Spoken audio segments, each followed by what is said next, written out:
okay or be wrong. Maybe Do you want to have her come up? Okay, I'm going to get this wrong. Okay.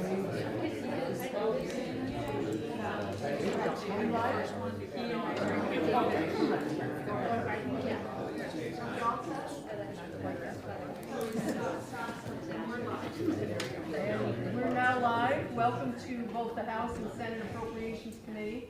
We are here today to hear a public hearing on the FY25 proposed governor's budget. Senator Kitchell is the chair of the House Appropriations. No, Senate. I've been trying to. I've just hand been it off. You're the house. Why don't you give us a few words and then I'll talk about the rules. Okay. Well, first of all, welcome. We have a lot of witnesses tonight, so we're going to have to move through quite quickly. And there's a timer, so just watch at 1 year time is up, and I'm getting into the rules of the hearing, but welcome, and we appreciate your coming forward. There are obviously many people testifying and making their request, and we will, if you wish, we'll make more time, not more time, but more opportunities to get things in writing. So the Senate and the House are doing this together because obviously we've got to get to a budget that balances, and so we'll be having to make decisions around how funding is allocated. And with that, I'm going to turn it over to Representative Lanford, who will sort of run through the rules of tonight's hearing. Thank you, Senator. It's a pleasure to have you back in our room and the rest of your committee. So I'm Representative Diane Lanford. I chair the House side of the Appropriations Committee. And we have about, I think, 50 some here. So we have, everybody has 2 minutes. Like the Senator said, we'll watch it. I'm not going to stop you at 30 seconds because that can be very disruptive. But if you watch, but I will, if it gets to the red, we will stop you. And like the Senator had mentioned, people who are either watching right now from home or in some other place, or if you need to leave or something happens, you are very welcome to submit in writing your testimony, and Aaron puts that together, and those will be all posted online probably by the end of the week. For people who have never been to a public hearing before, there is no discussion. This is not something that we're going to have a give and take or a discussion. So sometimes it startles people that we don't ask questions, even though sometimes we would love to. But it's for us to just hear at that time. Representative Harrison is to my left here is going to be calling the names, mostly because I believe that if he left that job to me, I would be much, much worse. But we'll all give him help at the same time. Some people will be on Zoom. Some people are here in person, and you can come up. I think Representative Harrison will say who's on deck is who's coming up next. And we do need to do who's on deck. Yes, I'm sorry. I'm going to mispronounce some names tonight. I apologize up front, and if I do, please correct me when you take the witness stand. So first up tonight is Opiami Harm. Okay. And on deck is Melissa Rival-Garrett. My name is Opeyemi Parham. I have been a resident of Vermont since 2014, and I am currently a resident of Montpelier. I have known of the Land Access and Opportunity Board for a little over a year. Please support the Land Access and Opportunity Board with the designated $1.97 million of appropriations in support of its base operations. Vermont leads this organization, which is staffed by and dedicated to the needs of Vermont communities that continue to suffer from marginalization and ongoing systemic oppression. I have witnessed many attempts by people of different races and various classes to gain access to sustainable living here in Vermont. What I have witnessed has not always been pretty. I have only seen one person of African American descent be able to obtain a mortgage and to purchase a house. My own experience has only been with renting, and that has been difficult enough. I was questioned by police while sitting in my own driveway in Dummerston because a neighbor had reported, quote, a suspicious individual. I had been living there for a year. A queer white couple told me to my face that they were worried about renting to me because they were already highly visible in their Windham County neighborhood. What happened to my trailer park neighbors after this last round of flooding has been heartbreaking. Vermont still has a ways to go on equal housing and land purchasing opportunities for BIPOC people, people with physical disabilities, and low-income whites.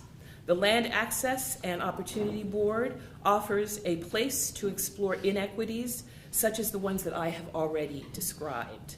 And it is an opportunity to build support for moving forward for reparations, particularly our state's commitment to healthy and fair distribution of land.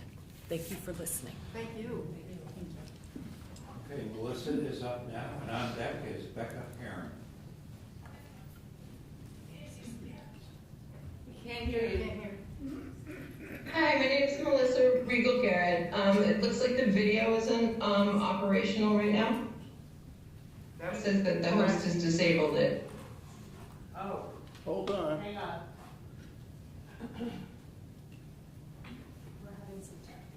Well, she can still We continue. can hear you, Melissa, if you'd like to read your testimony. All right, that sounds great. Thank you for your time. My name is Melissa Regal-Garrett, and I live in Colchester. I'm the past president of the board of the Vermont Foundation of Recovery. V4 is a member of the Recovery Partners of Vermont, and I'm here today asking for your support for our 2024 budget requests. $1.5 million to the Department of Corrections to expand our recovery coach model statewide, an increase of $1,559,000 to the current base for a total of $3,040,000 to support the expansion of certified recovery residences, and as recommended by the Opioid Settlement Advisory Committee, $325,000 from the Opioid Settlement Fund for Recovery Residents Scholarship Program. At recovery residences, the journey to lifelong recovery is paved with hope and concrete supports and services to help people realize their power to stay sober. On Recovery Day, many committees heard from Vermonters that their time in recovery residences contributed to them building the recovery capital needed for ongoing sobriety. I am one of the thousands of Vermonters who have family members or close friends impacted by substance use disorder. For me, my brother's ongoing sobriety means I have a best friend, someone to lean on as we support our aging parents, and my children have an uncle who supports them holistically. His sobriety means he is present for all aspects of life and is a contributing member of society. The roots of that sobriety are in the relationships he built in a sober house while he was in early sobriety, and I am grateful every day for that. Having a systems level way of thinking, I support learning more about the need for recovery residences in terms of number of beds, locations of homes, and types of supports within the residences. Evidenced by the number of people on wait lists for V4 homes and the list of communities seeking to open a home, there's a real need for more recovery residences throughout Vermont right now. The current budget request for additional base funding and scholarships will help add additional residences for Vermonters with substance use disorder who need them right now. Thank you again for this opportunity to share with you my support for the Recovery Partners of Vermont budget requests. You're welcome. Okay, up now is Becca Perrin, and on deck is Rebecca White.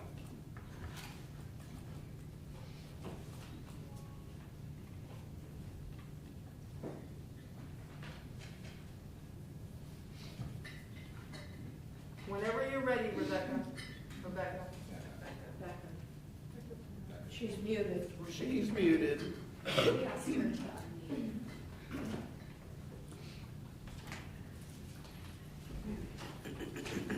Becca Parent, you're muted.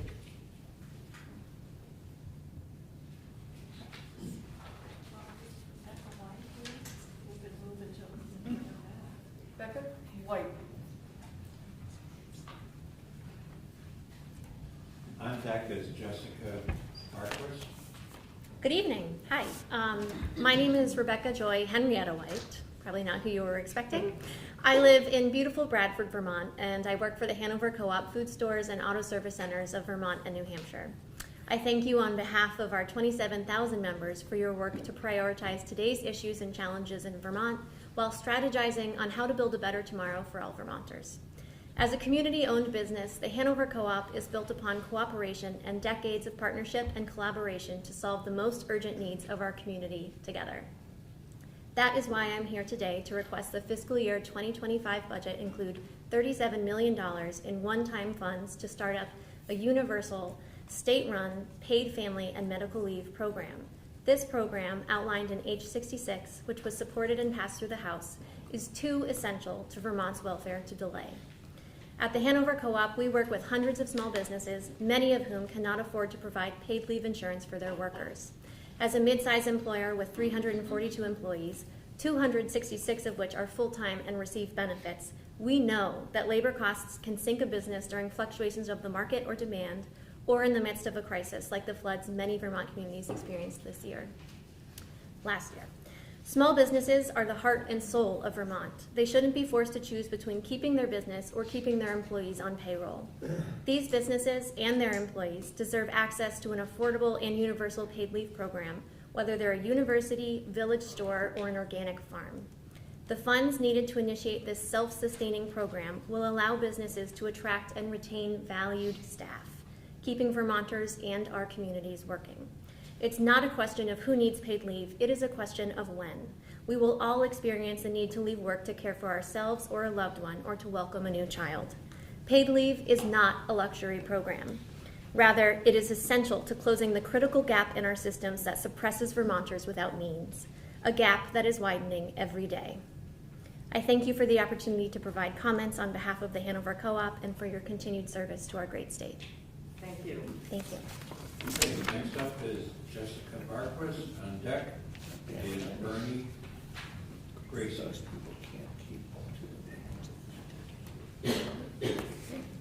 Good evening, Jessica Barquist. I'm here with Planned Parenthood of Northern New England. We provide affordable, comprehensive reproductive and sexual health care to more than 16,000 people in Vermont at 7 health centers and virtually through our telehealth program.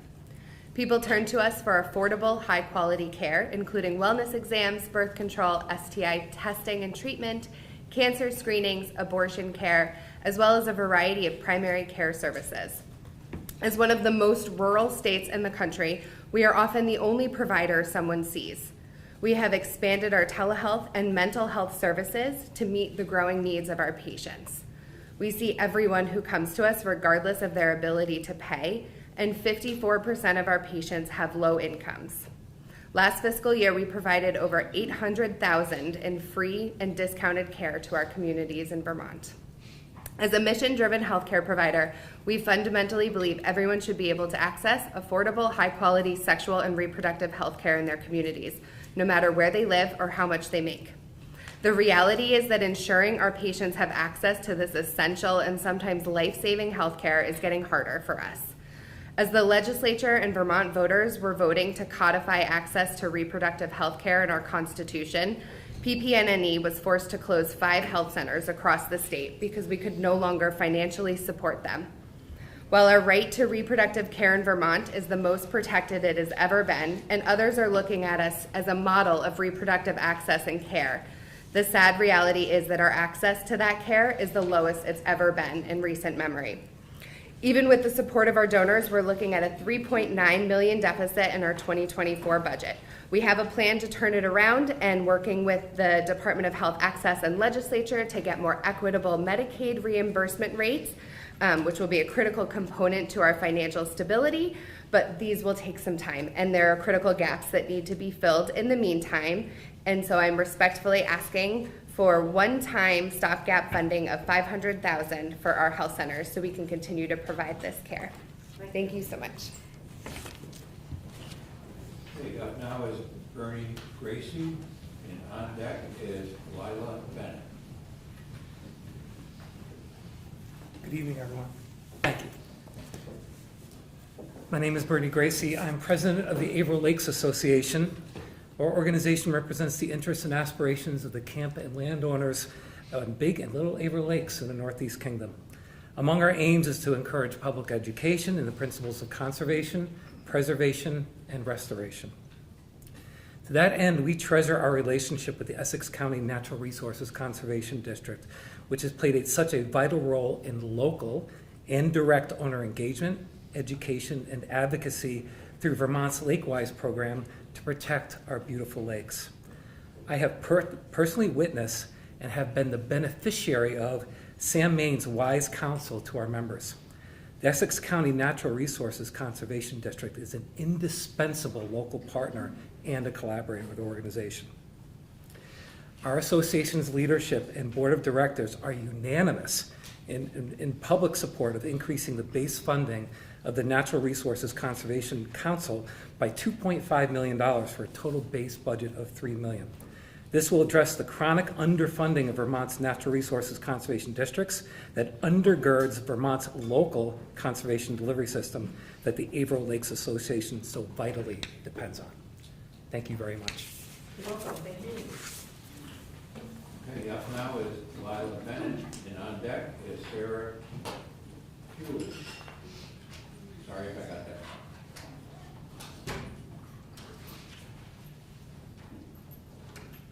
Good evening. Thank you for having me.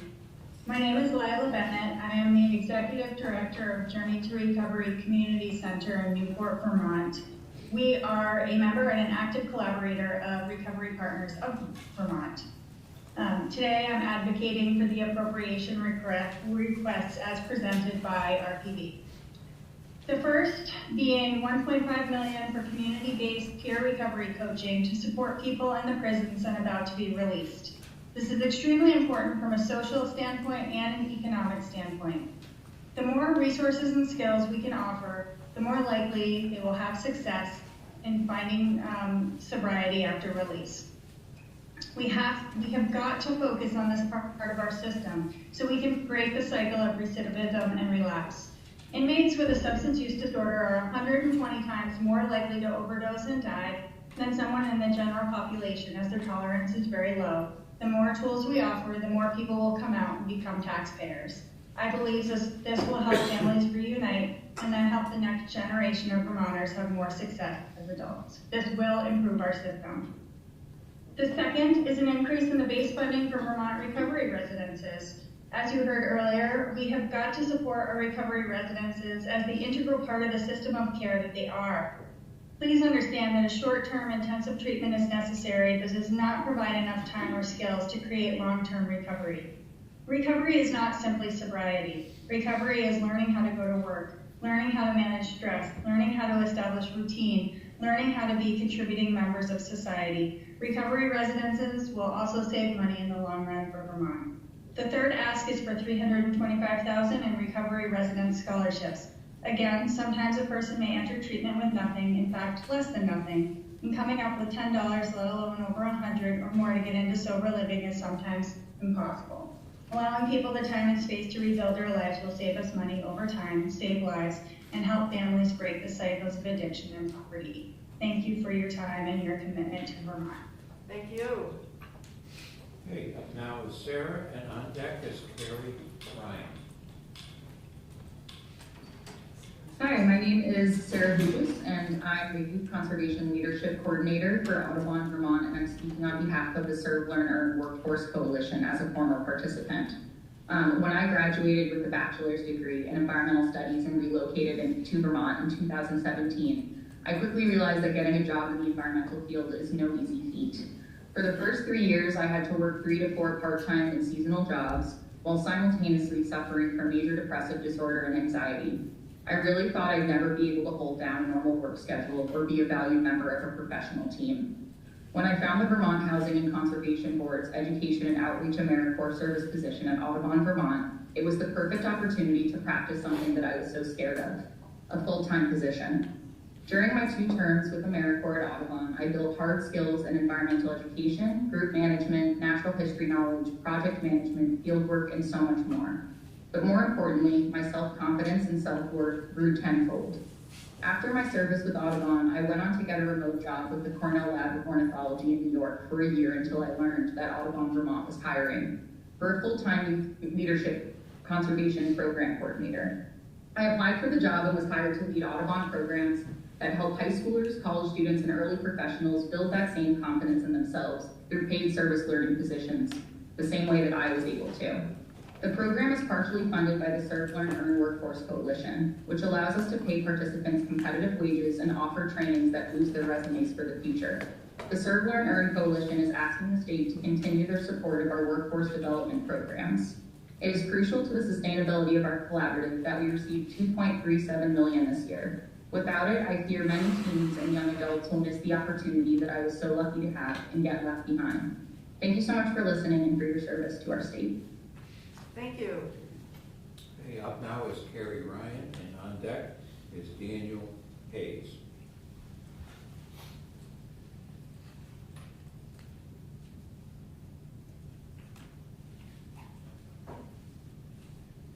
Good afternoon. Thank you so much. My name is Carrie Ryan. I'm the current market manager for the Capital City Farmers Market there in Montpelier.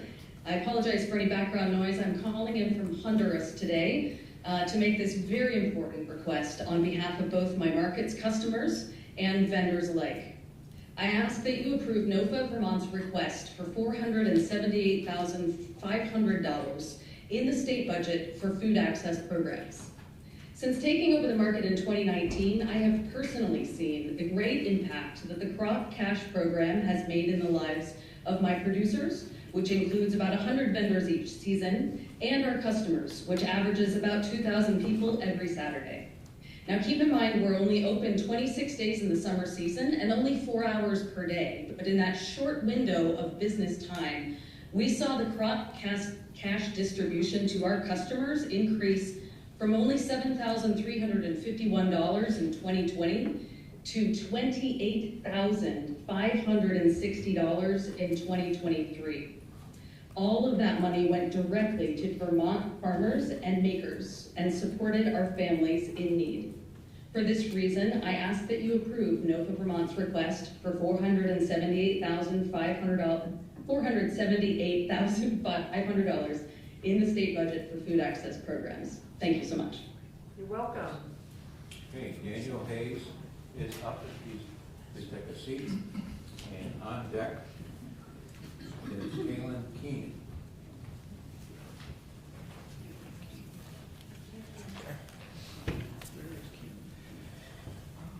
Hello. I am Daniel Hayes. I am the HVAC training coordinator and instructor for Resource, which is a member of Serve, Learn, and Earn as well. I'm also a federal proctor with the EPA to administer the EPA Section 608 exam.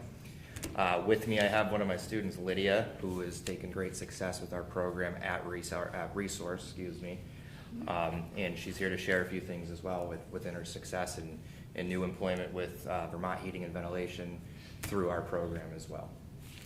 So I had been working in hospitality, but trying to have a long-term career in hospitality is difficult.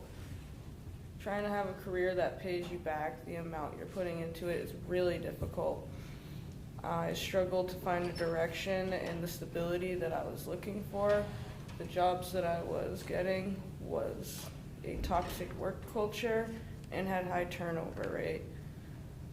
I've really been looking for something I could count on my coworkers and my coworkers could count on me. What I discovered with HVAC was that so many of the people who work in this field had done it for a long time and they're well respected. I wanted to be a part of that community. It's hard to take these steps. The program was very clear in telling me that attendance was not an option, being on time was not a suggestion. You really had to want it. The first thing Dan said was, you're being given the opportunity, it's your choice to take it and run with it. And that's what I did. The program's supportive approach helped me figure out what I needed to transition back into a working routine. So professionally, I've improved with timeliness, problem solving, communication, prioritizing. Personally, I've become more accountable, productive. and better at managing my emotions and able to push through life's challenges.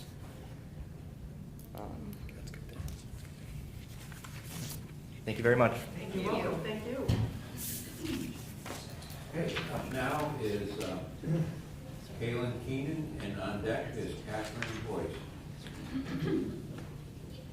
For the chance to speak with you all today. My name is Shaylin Keenan. I'm the Youth Program Manager at Vermont Works for Women, and we also are proud members of the Serve, Learn, and Earn Collaborative. So I also want to thank you for your past funding and support of SLE. I'm here on behalf of dozens of our program participants to advocate for $2.37 million in continued funding for SLE. I can speak to the impact of this investment and what Vermont risks losing without adequate funds. VDRCW works towards a future in which all women and girls make confident, deliberate choices about their employment without discrimination, stereotypes, or lack of opportunity getting in the way. SLE creates opportunity. Every day, my job focuses on increasing the number of girls who pursue STEM and the trades. Giving them service learning opportunities in these fields falls squarely in line with the goals of SLE and the workforce development needs of Vermont.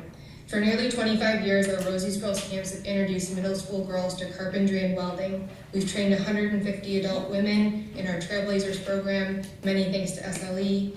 And in 2023, SLE enabled us to build a continuum by creating LIFT, a free trades training program for high school girls. In the first year, we hoped to enroll 10 students. We had 25 apply.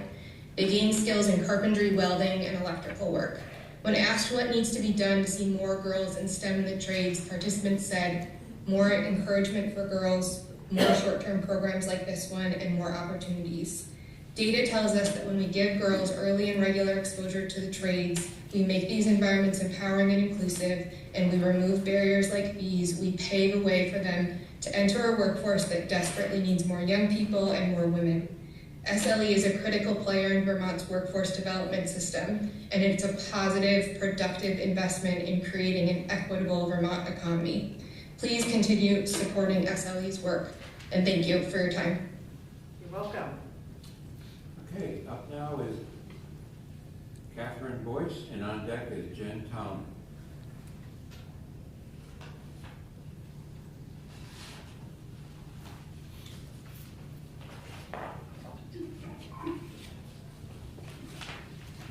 Hi, good evening. Good evening. Yes, it's great to be here with you, and thank you for your time. So I'm Catherine Boyce. I'm a resident of New Haven, Vermont, and I'm a post-permanency service provider with LUN since 2012. I'm asking for a request to increase the base funding for the post-permanency services programs by $300,000. This program serves Vermont families who are adoptive, guardianship, and kinship caregivers. Adoptive and guardianship families and kinship caregivers are not your traditional conventional families. Their experiences and their journey is unique in that the children these adoptive and guardianship caregivers are raising have experienced tremendous inherent losses of their birth families, broken homes, and even communities worlds apart from what they were born into and identified with. As a result of these losses and traumas from childhood for these children, both they and their new forever families are impacted for a lifetime. It is a lifelong journey healing from those adversities, and therefore adoptive and guardianship families have to learn new skills, training, education, on how to adjust to doing therapeutic parenting from that of traditional conventional parenting. And my own life journey directed me into this path, doing this work with LUN, as I was a former foster care youth in my adolescent years due to abuse and neglect. I benefited from special therapeutic services that aided me in my own healing. And I ended up getting a scholarship for my undergraduate studies. I pursued social work and came into the field to help other families to build resiliency and find success in their forever families. Adoption and forever families journeys don't just end on the adoption day in court. It really is a lifelong journey, and it takes these services and resources to support them through their journey. And these families exist in all of our communities. I ask that you take time to consider increasing $300,000 to this very much needed program. Thank you. Thank you. Okay, up now is Jen Townley, and on deck is Harley Sterling. Good evening, and thank you for the opportunity to speak with you today. I am Jen Townley from Williston and a member of the Developmental Disabilities Housing Initiative. Our adult children have an intellectual and or developmental disability diagnosis with significant support needs, whether medical, emotional, physical, health, safety, etc., and qualify for Medicaid's home and community-based services waiver. Our community desperately needs the development of housing options that addresses the range of our sons and daughters' needs and provides choices in stable, permanent, service-supported peer housing. And I'm here to ask for $10.82 million for implementation of the 3 Act 186 pilot grant projects and for annual development of service-supported housing for adults with IDD. Many adults with developmental disabilities and higher needs are living with their aging parents and seek a permanent service-supported housing option for them to call home in a community where they grew up and where the community knows them and can meet their needs when their parents can no longer care for them. For a family like mine, there are restless nights and worry, wondering who will care for our children when we are gone, to meet their needs and provide them with a happy and meaningful life. I'm sure many of you have faced a similar dilemma of finding appropriate housing and services for aging parents when the role of caregiving becomes too much. Since the closing of Brandon, there's been little money invested by the state in service-supported housing for adults with developmental disabilities. Vermont has failed to meet their obligations under federal Medicaid rules and is currently under 2 corrective action plans to demonstrate that HCBS waiver recipients, like my son, have true choice, including choices of housing. One thing that will support the sustainability of this type of housing is that our adult children have HCBS Medicaid waivers to support them, as well as access to entitlement benefits like Social Security to help fund rent.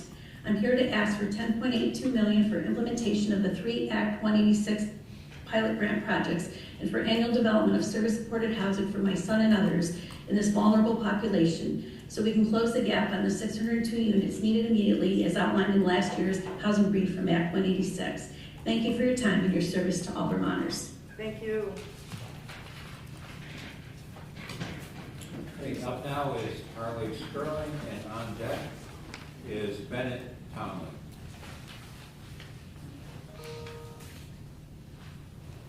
Go ahead. You're on mute.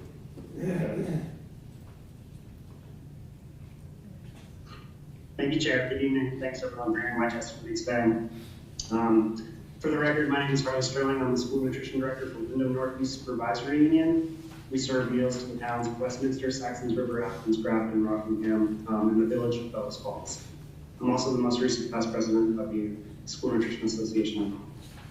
I'm here to request that you please support the governor's proposal for level funding both the Farm to School grant program and the local foods incentive at $500,000 each. I've seen both of these programs benefit our school district and the students of our communities directly. The Farm to School grants are a really wonderful program that bring together teams of educators, school nutrition professionals, nurses, and administrators to do work they otherwise would. The work of these teams strengthens the connections in our communities and our food system. And these grants are a great use of funds because each dollar spent creates downstream value many times over, as these teams often continue their work for years after the performance period of the grant. Just today, I was working with a team that is ordering a greenhouse to create an outdoor kitchen and classroom space. This team is still working together 3 years later and have applied for a USDA grant to build this greenhouse. So 3 years later, that work is continuing and helping to bring federal dollars to Vermont schools. The local food incentive grant is also great because it helps bring Vermont food to Vermont kids. The United States National School Lunch Program, the largest restaurant in the world, want to see it supporting our local farms. Our district has been fortunate to receive the highest 25% award tier twice. And for every dollar we were granted, we reinvested $7 in our local Vermont farmers and producers. Vermont is really leading the way in farm school programs throughout the country, and I see this everywhere. Just tomorrow, I'm going to speak with someone from Massachusetts from the Department of Elementary and Secondary Education because they want to hear how Vermont is doing this. So we really are the leaders, and I really want to see this work continue. So I ask that you please support the governor's proposal for level funding both the Farm School Grant Program and food incentive at $500,000 each. Thank you. Thank you. Okay, now up is Bennett Townley, and on deck is Kayla Strong. Hi, my name is Bennett Chica Townley. I am 26 years old and I've lived in Williston since coming to America in 2001 from Romania. My family is a member of DDHI and I have a developmental disability and other diagnoses. I would like to advocate why peer service-supported affordable housing in Vermont is important to me and my uniquely abled friends. Since elementary school, I've made many friends with IDD in Williston and surrounding Chittenden County towns. I would like to continue to live in Williston in a neighborhood with friends I grew up and attended school with. Most importantly, I feel safer in Williston than I would in other places in Chittenden County, as many people know and would help us if needed. Alas, my friends and I want to have choices about where we live, who we live with, and how we want to live. We would like stable, permanent, inclusive, accessible, service-supported housing in our community so we can live together. We need this type of housing immediately, since many of us are living with aging parents, including my friends and I, and we can't afford regular housing on our own. We do not drive and need to live near public transportation, or we can safely walk to amenities. I ask you to fund $10.82 million to implement all 3 pilot grants and annual development of service-supported housing so my friends and I can have the housing we need, and it will also help me feel more confident. My friends and I are at the age now where we want to have a place to call home that is not our folks' place or a group home, and experience the same freedoms other people our age experience do, but with support and a safety net. Thank you for your time to hear my application. Thank you. Okay, now up is Kayla Strong, and on deck is Christy Leonard Ricker.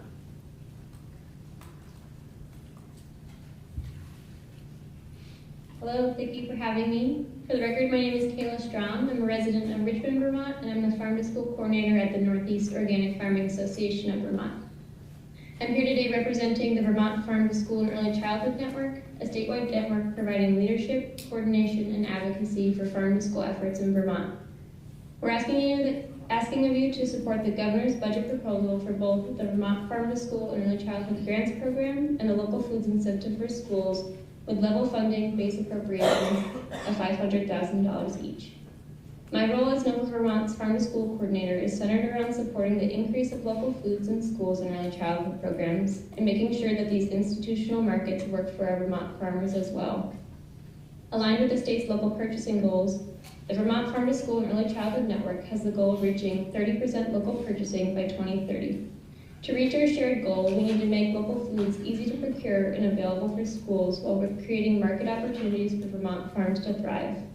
The combination of the Farm to School Grants Program and the Local Foods Incentive work together to integrate food access with local food purchasing and agriculture and food education. These programs provide financial and technical support to schools to integrate farm to school. When we invest in farm to school and early childhood, we invest in our students, our local communities, and our local economy. Again, we're looking for your support of level-based funding for both the Local Purchasing Incentive and the Farm to School and Early Childhood Grants Program at $500,000 each to support Vermont farmers and Vermont children. Thank you. You're welcome. Okay, Christy is up now, and on deck is Drew Hazelton. Hello, my name is Christy Leonard Reichert, and I live in Sharon, Vermont. I'm Director of Operations at Easter Seals Vermont and have worked with the Easter Seals Post-Permanency Program for the past 20 years. I'm here today to request that we increase base funding for post-permanency services by $300,000. Post-permanency services is the one statewide program that helps to wrap supports around families in an effort to prevent adoption dissolution and kinship placement disruption. Adoption and guardianship can be the best outcome for many children who've been in foster care, but much of the real work begins after the papers are signed and the newly formed family works to build strong bonds and lessen the impact of prior adverse childhood experiences. For many years, hundreds and hundreds of parents have expressed their appreciation for members of our team, which is comprised of adoption-competent, trauma-informed professionals. In 2022, post-permanency services helped 557 children with over 3,300 different parent contacts statewide.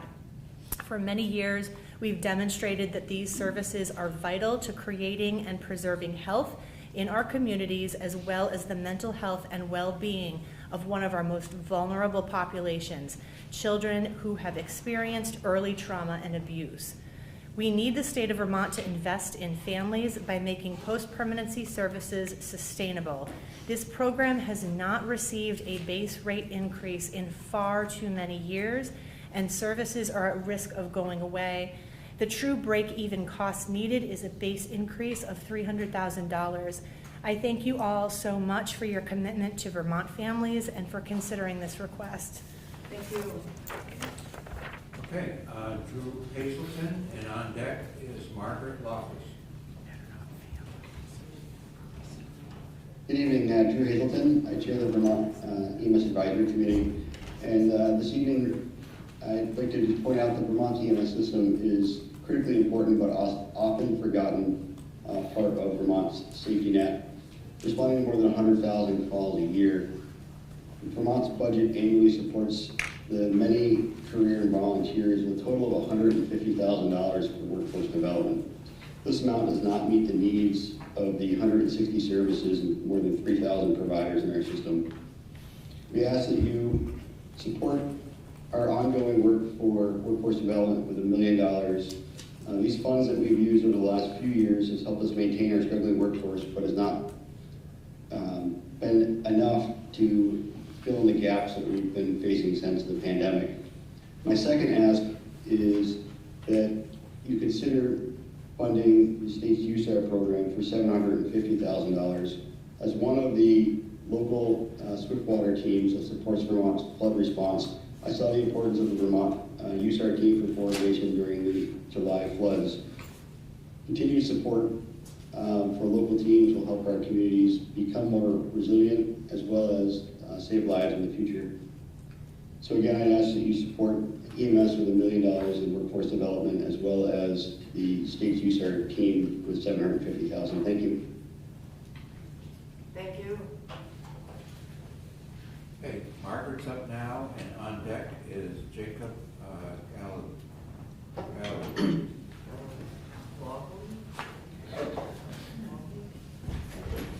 Good evening, and thank you for allowing me to testify.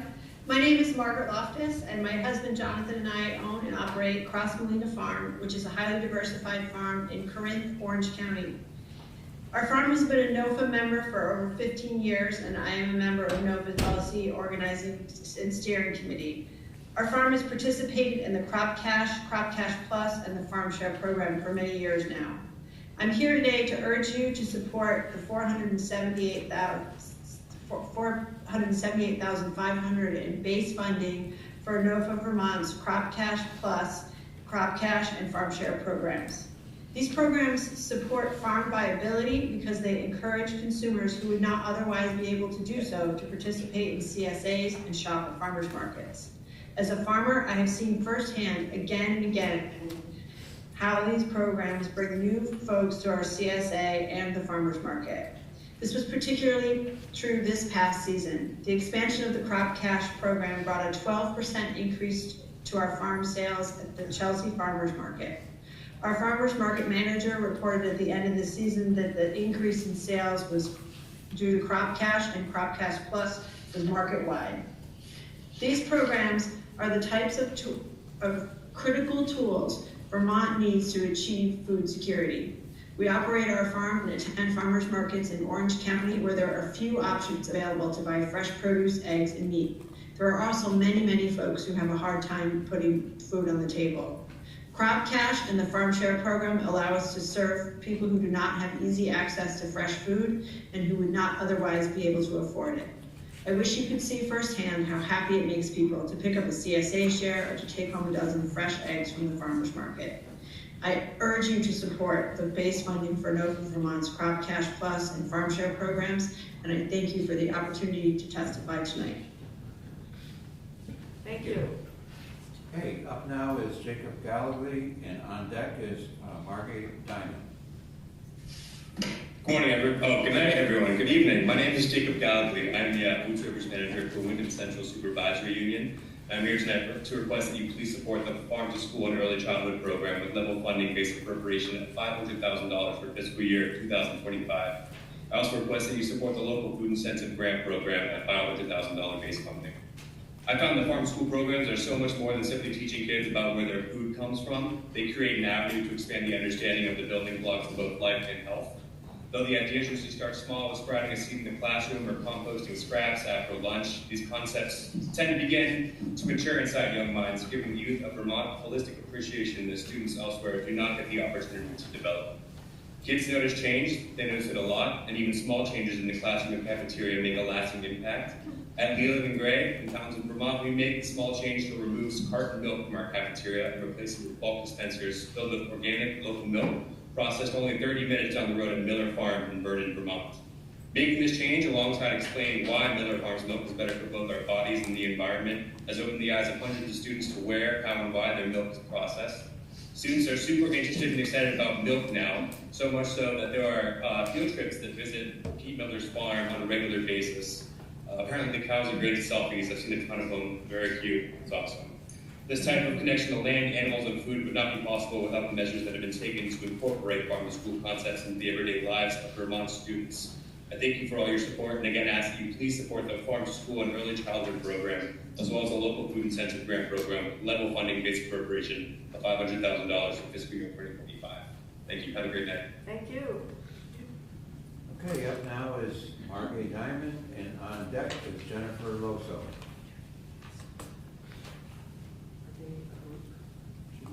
She's up there. I know, they're all turning points. I didn't know if they were together. All right. Thank you very much, everyone. Hello, my name is Margaret Diamond.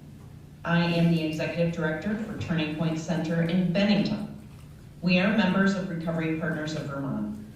I'm here today to ask for your support in appropriating $1.5 million to the DOC to expand our recovery coach model statewide, implementing a legislative solution to Vermont's landlord-tenant law that provides for the safety and successful recovery of all residents in Vermont's certified recovery residences, and supporting the expansion of certified recovery residences through base increases and scholarship funding from the Opioid Settlement Fund.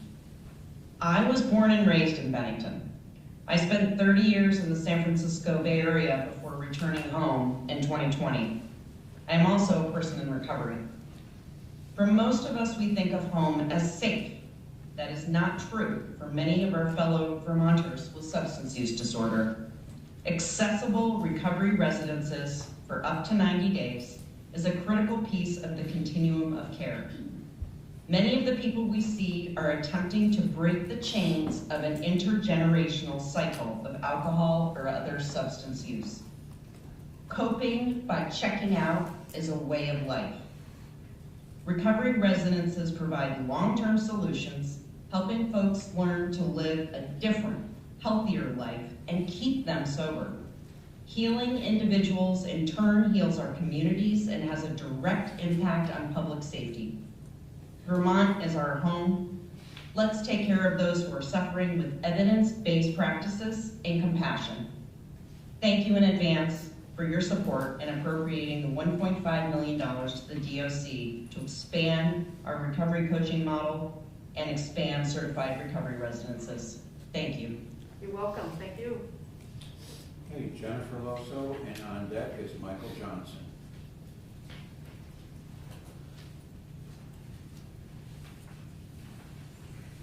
Hi there. So my name is Jennifer Loso, and I am from Rutland, Vermont, and I'm a certified recovery coach at the Turning Point Center of Rutland. Our center is a member of Recovery Partners of Vermont.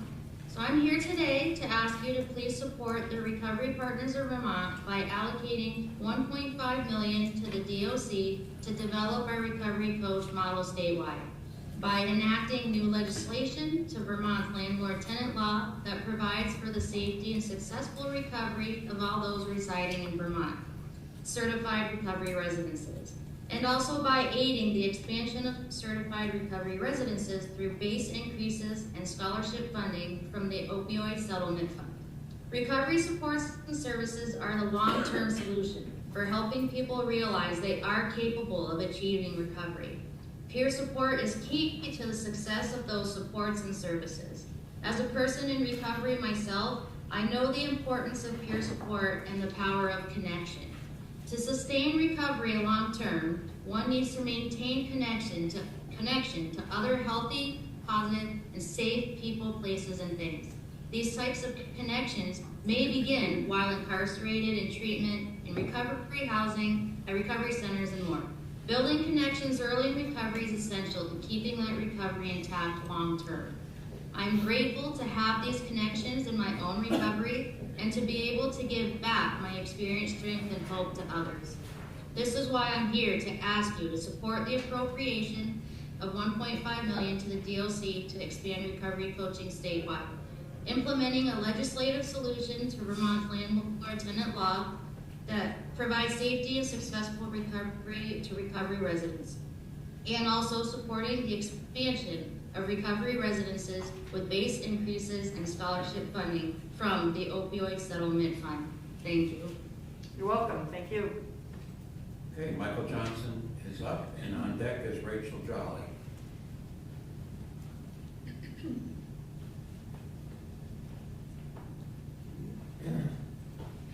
Good evening, and thank you for having us this evening.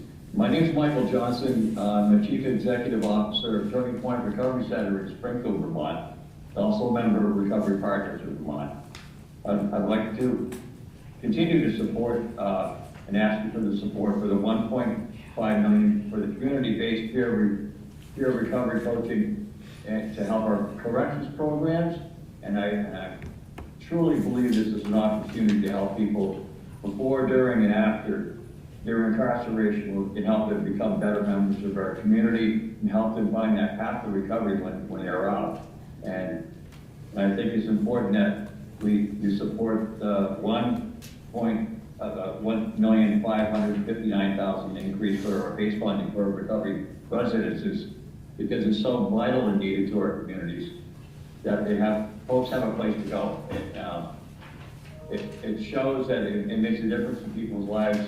Having had a recovery residence at my center for a number of years, I've shown the success in how it helps people get back on their feet, make a difference in the community, and in living a life in recovery and being able to have a chance of success. I think it's vital, and also is the opioid settlement funds to help support the scholarships, because as they said, most folks come and they don't have much funds or supports when they come, but they always leave with a lot more than they came with, and they have an opportunity for a better life in recovery. Recovery is the answer, and I thank you for your time tonight. Welcome. Okay, Rachel Jolly is up now, and on deck is Heather Wilson.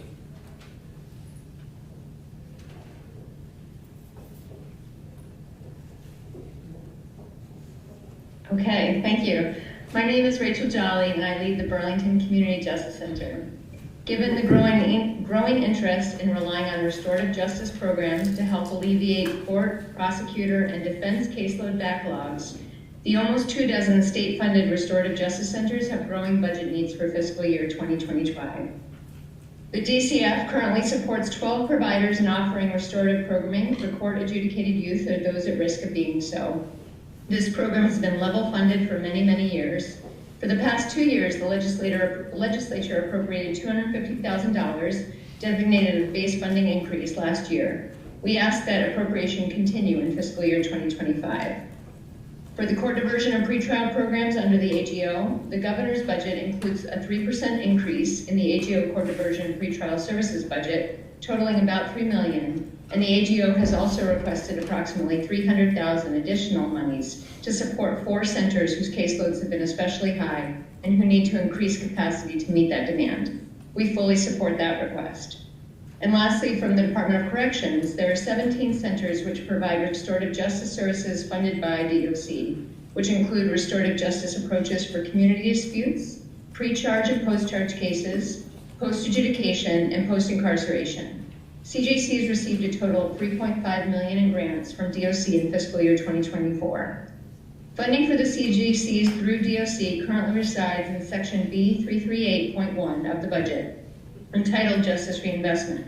Despite the title of this section, only a very small percentage of these funds are for justice reinvestment. The majority of the funds in this section support transitional housing and CJCs. We are focusing on CJC grants at this time, and we request the following. 3 separate budget sections for RJ programming, transitional housing, and justice reinvestment funding. This will more accurately reflect the purpose of the sections, as well as create greater transparency in the budget. And $3.9 million for Community Justice Center grants in the DOC budget, which include the 10% increase over our fiscal year 24 DOC grants to address COLA increases and increased operating costs. Thank you. Thank you.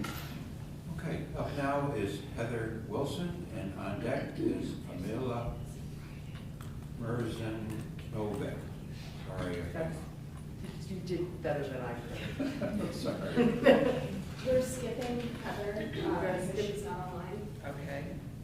Okay, so Mila, and on deck is Joe. Joe. Yes. Okay. Good evening. My name is Amila Mejanovic, who did really well. I'm impressed. And I'm the director of USCRI Vermont, one of Vermont's refugee settlement programs. Thank you for this opportunity to testify about the critical need for funding in support of transitional housing for refugees coming to Vermont.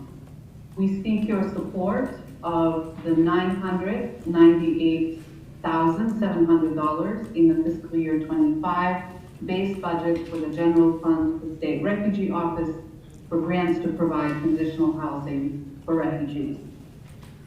USCRI has been resettling refugees for over 40 years. Some 10,000 refugees from all corners of the globe have resettled in Vermont and call Vermont home. Refugees have made great contributions to our state, both economic and cultural. Upon arrival, refugee agencies are required to secure temporary and long-term housing. Over the past 2 years, that's been increasingly difficult. The federal government provides each refugee with one-time payment of $1,275. This does not cover all the necessary costs. The cost of temporary housing is fully covered by refugee agencies from donations locally. The refugee agencies have needed to place families in hotels and Airbnbs, and costs range from $50 per night to $250 per night. Some families have needed to stay in temporary housing for 2 months or longer.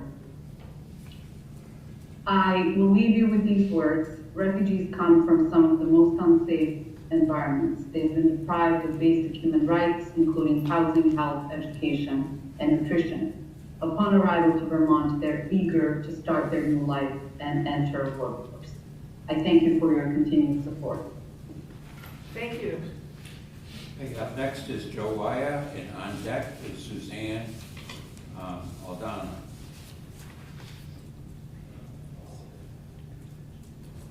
Good evening, and thank you for this opportunity to testify on the FY25 budget. My name is Joe Weir, and I'm the director of the Refugee Resettlement Organization, ACDC, here in Southern Vermont. Since 2021, over 250 refugees have made Vermont their home, or because of transitional housing. You have asked me from Negina Ezima, one of our new Vermonters originally from Afghanistan, who spoke in support of transitional housing of refugees.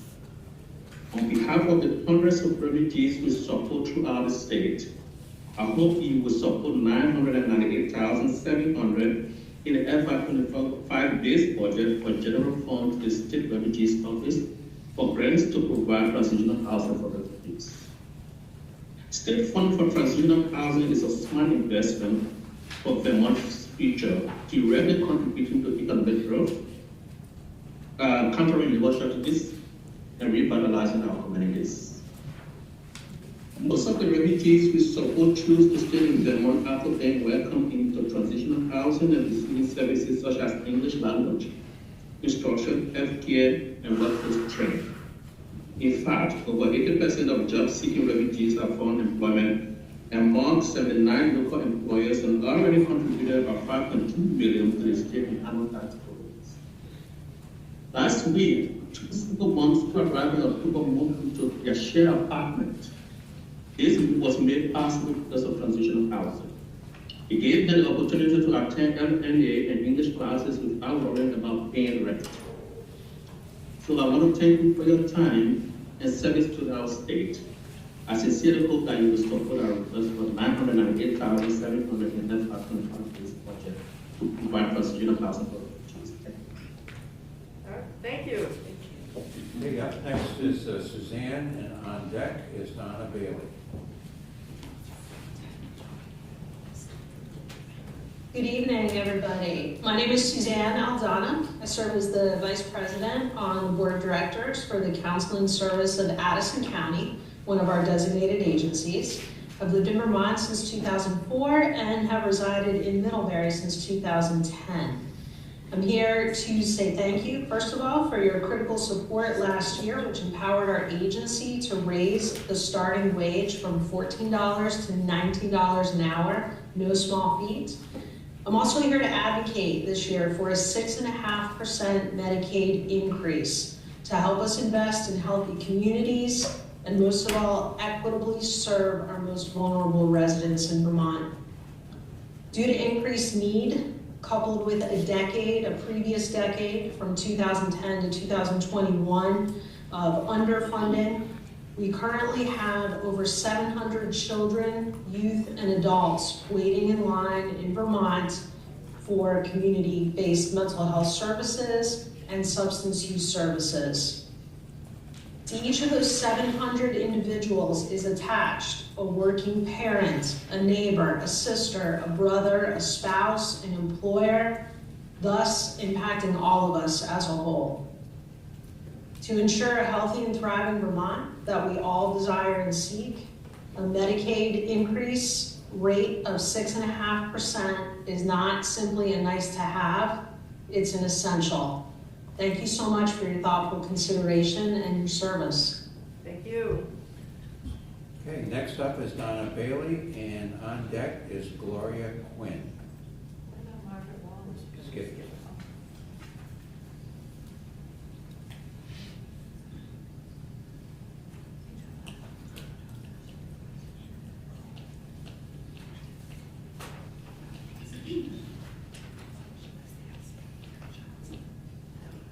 There we go. Hello. My name is Donna Bailey, and I live in Bristol, Vermont, and I'm the director of the Addison County Parent-Child Center. I'm also a proud member of the Parent-Child Center Network. I want to thank this committee for your hard work and your commitment to listening to the varied needs of Vermonters and responding to the needs presented. Listening to the testimony tonight reminds me of how we're all connected and how we are all a part of creating the Vermont we want to live in. Many of the funds talked about tonight are braided together in our communities to meet people's needs. I'm here tonight to request your support to increase the funding for the Parent-Child Center Integrated Grant in the amount of $721,945. This will help to cover health insurance cost increases and support the Parent-Child Center Network in becoming a standalone nonprofit that will have the infrastructure needed to streamline the granting and reporting processes for the state. Your support for the Parent-Child Center Network is important to young families, young Vermonters and their families. Vermont is lucky to have this unique resource in our state, and every family in every town has access to Parent-Child Center services. We welcome new babies, provide playgroups for all families, we provide home visiting and center-based services such as childcare, parenting classes, high school programming, housing, food access, and other supports for young families in need. We work with at least 2 generations at one time, which makes a huge difference in a very small amount of time. Parent-child centers make sure that young families are supported and healthy, and this helps our Vermont economy and our culture in many ways. We help to make and keep Vermont a great place to raise a family. Again, please support the increase in base funding for the Parent-Child Center Integrated Grant by $721,945 to cover insurance costs and increase and support the Parent-Child Center network infrastructure. Thank you. Thank you. Okay, now up is Gloria Quinn, and on deck is Katie Tormey.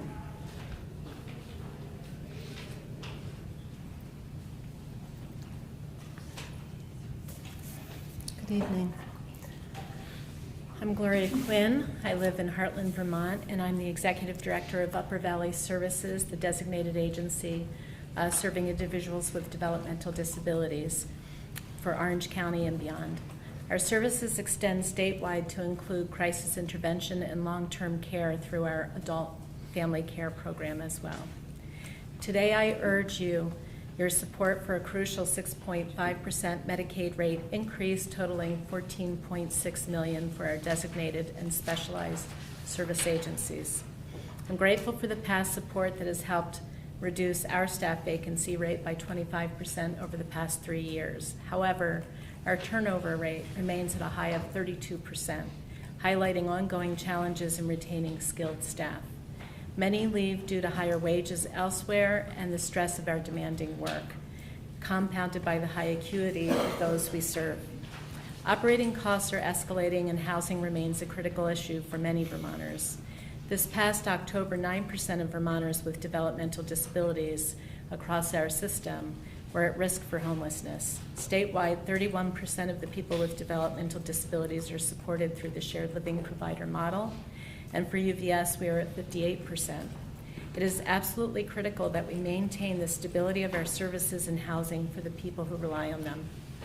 Current system changes, including new needs assessments and rate reforms, threaten further destabilization. Without adequate ongoing support, the lives of those we serve could be upended. It is essential to prioritize stability and continuity in our service system. Investing in our services now is far more cost-effective than repairing potential damage later. Investing in our service system is also investing in our broader communities by reducing homelessness, protecting public safety, and decreasing ED visits and hospitalization. So I urge you to approve the Medicaid rate increase. Together we can continue to innovate and provide the vital services that our community needs. I thank you for your time and consideration. Up now is Katie Tormey, and on deck is Erica Holm.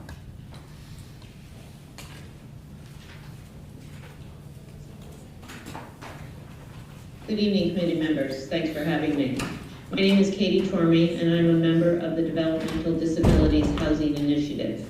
We are a parent-led volunteer advocacy group of over 100 parents throughout the state who are working towards the development of stable, service-supported housing for our adult children with intellectual and developmental disabilities, many of whom have significant support needs.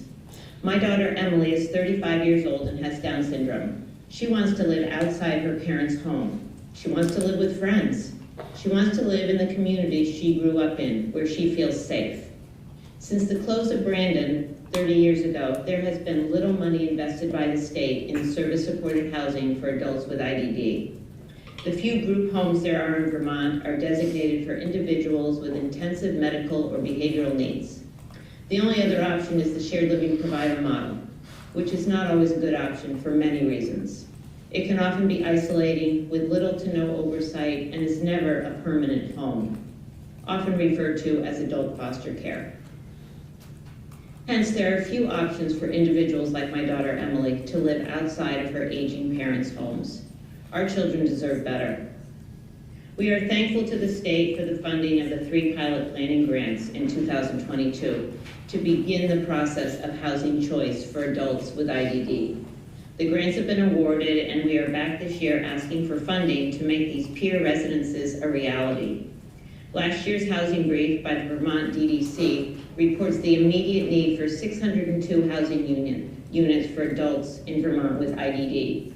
The 3 pilot planning grants, when completed, will provide homes for 30 to 35 individuals. As you can see, these projects are just the beginning of what we actually need. Please support funding for the implementation of the pilot planning grant housing begun by Act 186 and a pipeline of funding for the annual development of stable, service-supported housing for adults with developmental disabilities. Thank you. Thank you.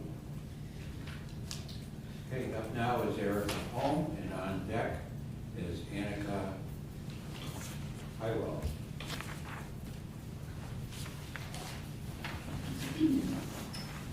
Hello, my name is Erica Holm, and I live in Calais. I am one of the co-executive directors at Central Vermont Humane Society in East Montpelier. I'm also the chairperson of the Animal Cruelty Investigation Advisory Board created by the legislature in 2016. And I am an animal control officer in 2 Central Vermont towns. Thank you for giving me the time to speak with you about H626. I have lived my entire life in Vermont, and in those roles that I mentioned, I have experienced all aspects of animal cruelty in our state and the fragmented system that attempts to resolve it. Vermont has laws on the books to attempt to protect the animals of Vermont, and while those laws could be stronger, what is critical right now is fixing the broken system that we have in place to enforce those laws. Animal neglect and cruelty reaches into every corner of Vermont, in every city and town. We need one agency to provide the oversight and guidance for enforcement of our laws and to consolidate the opportunities to create fiscal efficiencies. The number of cruelty cases, as well as the issues resulting from unregulated rescues and the importation of animals, has increased dramatically in just the past few years. Various committees and studies have been recommending major changes for years, and the can has been kicked down the road until we are now at the point of crisis for the people and animals of Vermont. Nibbling at the edges of the problem is ineffective and expensive in the long term. There may never have been a line in the budget for animal cruelty investigation, but rest assured, a lot of money is spent on it every year. It's just been fragmented, inefficient, untracked, and reactive rather than proactive. As the professionals in this budgetary process, I hope you will find a way to fund this critical work in an efficient and effective way. Thank you very much for your time. You're welcome. Annika is up next, and on deck is Mary Hagan. Hi, my name is Annika Heilweil. I work for Public Assets Institute, and I'm the campaign manager for Fund Vermont's Future and the Fair Share for Vermont campaign. In this capacity, I am additionally representing the ACLU of Vermont, Vermont Conservation Voters, the Vermont Early Childhood Advocacy Alliance, the Vermont Natural Resources Council, the Vermont NEA, and Voices for Vermont's Children. I am not here today to directly advocate for an appropriation. I am here instead to point to the clear need for increased state revenue. Each of you faces this every day as you work to build a state budget that ensures that every person in Vermont has the opportunity to thrive. This reality is particularly clear this legislative session, as the legislature grapples with needs for funds in housing, flood response, infrastructure, and much more. At the same time as the state has increased budgetary pressures and many Vermont residents are struggling to make ends meet, we are seeing increased income and wealth inequality. The top 1% currently have incomes that are on average 20 times larger than those of the other 99%. During a time of huge budgetary pressure, we need to raise revenue for the state, and it makes sense to increase revenue by increasing taxes on those most able to pay. There are currently 2 bills being considered by House Ways and Means that would raise significant revenue for Vermont by increasing taxes on the wealthiest Vermont residents. The first is H828, which is a 3% surcharge on personal annual income over $500,000. This is a marginal tax, so it would only affect income over $500,000 and would affect 102% of Vermont residents and would raise over $70 million annually for the state. The second is H827, which is legislation to tax a portion of unrealized gains as personal income for taxpayers with over $10 million in assets. As you consider Vermont's budgetary pressures and the pressing needs we see every day, I urge you to support these bills. Thank you for your consideration. Well, thank you. Okay, up now is Mary Hayden, and on deck is Jill Olson.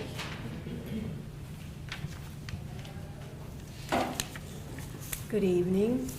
My name is Mary Hayden. I'm the Executive Director of the Vermont Association of Area Agencies on Aging. I'm here to speak to you first about Meals on Wheels. We support adding another $2 million to the base budget, in addition to the $1 million you generously appropriated last year, for a total of $3 million in base funding for state fiscal year 25. We would also support allowing home-delivered meals to be a Medicaid-covered service so that Vermont may draw down on matching federal dollars. Meals on Wheels targets vulnerable older Vermonters who cannot afford, access, or prepare their food, and it helps them to remain at home. And it provides prepared meals meeting USDA nutrition guidelines, which are delivered by community volunteers. It also offers therapeutic meals for chronic disease management, but the funding is simply not enough to serve the aging demographic of older Vermonters. Vermont Association of Area Agencies on Aging also supports the Vermont Food Bank requests to increase their base funding to $5 million. I'm also here to discuss what happened with the Moderate Needs Group, which is Choices for Care funding. It was cut from the budget last year by $2 million. This program supports case management, homemaker services, adult day services. It also enables people to be able to stay in their homes. Both the adult days and AAAs have MNG clients, and last year Dale requested a cut due to purported underutilization. But that underutilization was due to severe workforce shortages. It does not reflect a lower demand for the service. Both adult days and AAAs have waiting lists for these services, and the cut has resulted in an $800,000 cut for adult days. Therefore, Vermont Area Agency on Aging joins adult days in requesting that this $2 million be restored to the base funding. Thank you for the opportunity to address you this evening. Thank you. Jill Olson is up now, and on deck is Helen. Sorry. Good evening, I'm Jill Olson. I'm the Executive Director of the VNAs of Vermont. I'm representing home health and hospice. I'm here tonight asking you for support for two critical services that we provide. One is our skilled home health service, that's our medical care at home, and the second is Choices for Care direct services, so that's long-term care at home. Individuals who are receiving these services are people who would otherwise be in a hospital or in a nursing home. So they're really critical services, and they're really taking the pressure off of other parts of our system. So many of our hospital discharges are going home. Critical service. Our skilled home health ask is a little complicated. We'd like you to bring us to 100% of the Medicare LUPA rate on July 1. This may sound familiar to you because it's also a BAA request. And then we'd like you to keep us there on January 1, when the rate will again increase. This is because we're on a January rate cycle. That's why we came to you in the BAA. And so we don't want to get behind. We're going to be behind if we don't get the BAA. We don't want to be behind again. So that's that request.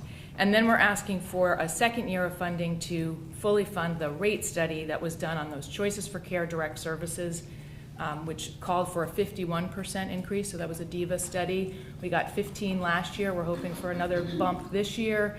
And it's especially important this year because we're losing our case management revenue. So home health is being taken out of the case management system because of implementation of new federal rules that we have to follow, and it's going to take a lot of revenue out of the program for us and really change the math on whether this program is workable. So I'm really concerned in a way. I'm always concerned, but extra this year. Home health agencies just don't have the revenue anymore from the federal government to subsidize Medicaid. We used to, and now we've had almost 10% Medicare cut, and we have a lot of migration to low-paying Medicare Advantage plans, so that our room to subsidize has just disappeared. Thank you. You're welcome. Thank you. Okay, Helen, and on deck is Mary Kay Cohen. All right, thank you. My name is Helen Laban. I'm the Executive Director of the Vermont Healthcare Association, representing long-term care facilities in Vermont. So skilled nursing facilities, or SNFs, are about 2/3 of our members.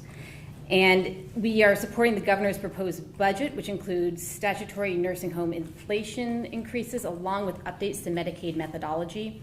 And those updates include a request to reduce the occupancy penalty. So minimum occupancy is a tool that states use to prevent overbuilding of nursing home capacity. In Vermont, we also use certificate of need, and we have decades of policy work that's incentivizing lower levels of care before referring to a nursing facility. And we've seen that our nursing home bed numbers have been declining. Today, 2 counties have no SNFs, 3 counties have only 1, and of the remaining counties, 6 rely on 1 provider for 50% or more of their bed capacity. Additionally, 2 SNFs have closed since 2020, both in the Northeast Kingdom. So we don't have too many beds. We do have a workforce shortage, and that limits providers' ability to admit new residents. Last year, personnel costs reached 80% of operating revenues. For some facilities, it was 100% or more of operating revenues. And we just can't keep continuing like this. We need funding to help retain capacity while we rebuild our workforce. Skilled nursing facilities are caring for our most elderly, most vulnerable Vermonters, and we support the governor's proposal to increase SNF Medicaid rates. VHCA also represents assisted living residences and residential care homes. We're thankful for last year's increase to the basic service package, but we also note that many of our members provide enhanced residential care services, or ERC services. These did not receive that increase, and yet they are needed for those enhanced care. So we are also asking that we fully implement a coverage of cost for enhanced residential care in this upcoming budget. Thank you. Thank you. Mary Kate is up next, and followed by Jill. All right. Good evening, all. Thank you, Madam Chairs, members of the committee. Thank you for this opportunity to testify on behalf of all of Vermont's federally qualified health centers. My name is Mary Kate Molman, and I'm Director for Vermont Public Policy at Bi-State Primary Care Association. FQHCs provide care to 1 in 3 Vermonters, regardless of their ability to pay. Health centers also have a strong commitment to their communities, engaging in the needs of their communities. This includes providing primary care, running a grocery store, setting up a school dental clinic, and delivering thousands of pounds of food to those in need. But this mission and these services are at risk. Today we are asking for an appropriation of $2.8 million in state funding for DVA to align FQHC rates with their individual costs. According to federal statute, an FQHC's rate should reflect its reasonable costs for the services it provides and the people it serves. This unique rate is increased annually by the Medicare Economic Index and adjusted as necessary to reflect changes in the health center services and the populations they serve. To date, Vermont's FQHCs have not had rates that meet these requirements. Bi-State has worked with DVA first between 2015 and 2017, when DVA initially sought to comply with federal law, and again for the last 2 years. The funding request we put forward today builds on the work that DVA did in 2017, and our advisors agree that this approach is a reasonable way to meet federal requirements. Our goal with this appropriation is to reinforce our collaboration with DVA and achieve a resolution for FQHC rates that endures. We also hope to continue working with DVA to improve the change of scope process and apply it consistently across health centers. Finally, we want to thank you for your ongoing support of FQHCs. The funding you provided last year was critical, but health centers remain financially fragile. Many of them are presenting budgets with significant operating losses. To close these gaps, health centers are looking at laying off staff and cutting services and access points. They need to make these decisions even as primary and preventive care remain so critical to their communities and are the heart of the state's own healthcare reform goals. Thank you. Thank you. Up next is Jill Booten, and followed by Tina Clark.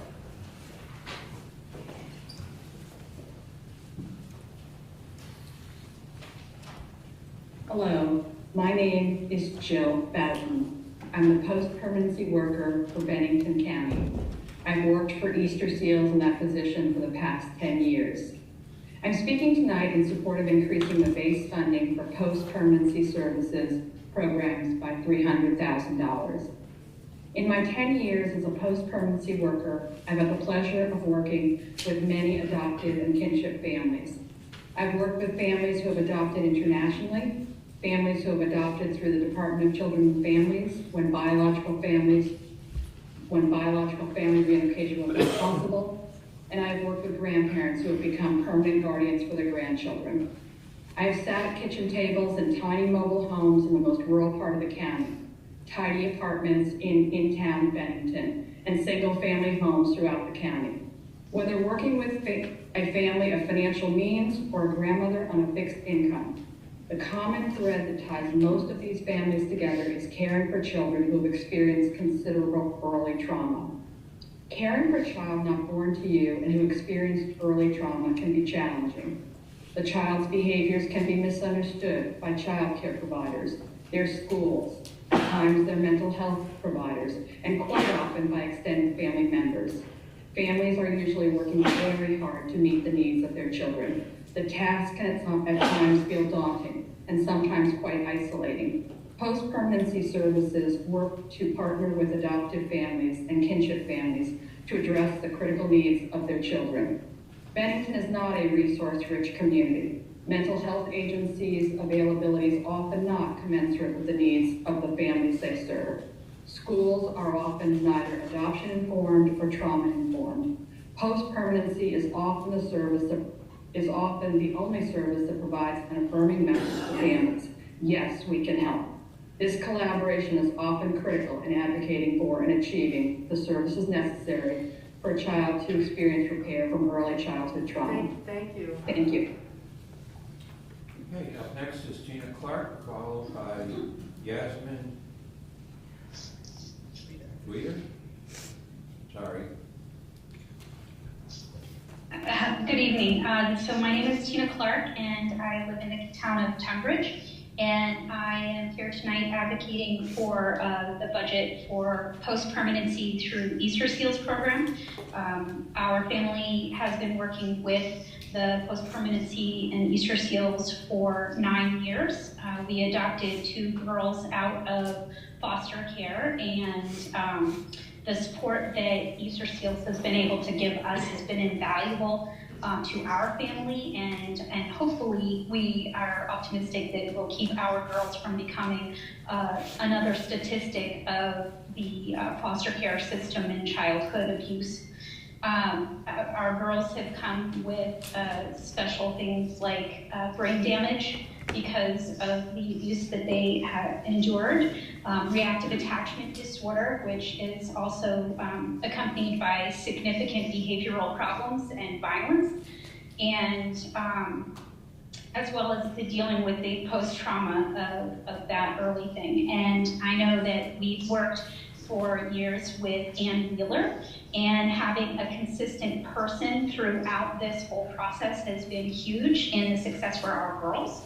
And so she's been able to give us tools and connect us to various things that are there to support our girls in their transition from young girls being victimized by their biological family to hopefully someday well-healed adults.